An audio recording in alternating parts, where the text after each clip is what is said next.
সন্তুষ্ট করতে পেরেছে সেটাও তারা জানেন।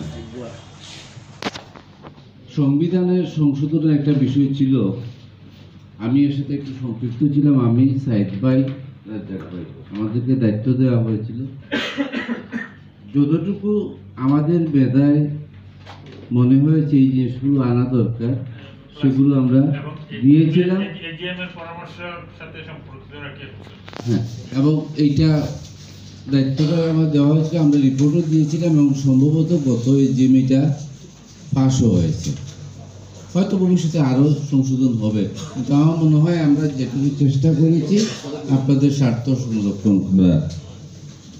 মুখ্য পেশার কথা হয়েছে, আসলে মুখ্য পেশা সাংবাদিকতা, এটা ঠিক আছে, থাকতেই হবে। পাশাপাশি আপনি ব্যবসা করেন, দোকানদারি করেন, সেটাতে তো সমস্যা নাই।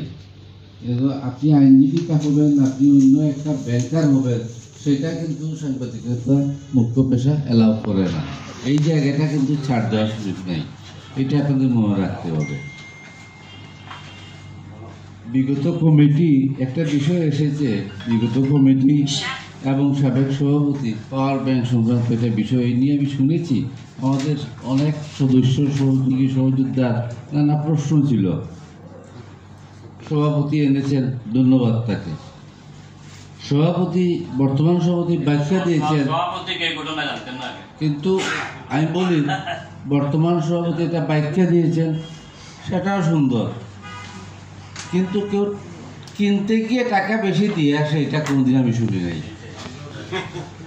কারণ এখানে তার সেক্রেটারি কিন্তু রীতিমতো চরম অন্যায় করেছে, সেটা দেখা উচিত ছিল এবং আমাদের মেম্বারদের ছিল। এনেছেন, তাকে ধন্যবাদ। সেটা ভুল করে আমি কোনোদিনও বাড়তি টাকা দিয়ে আসি না, এটা চৌর্যবৃত্তি ছিল। সরি টু সে, আমার শব্দটা চাইলে আপনি এক্সপান্স করতে পারেন, বাকিটা চৌর্যবৃত্তি।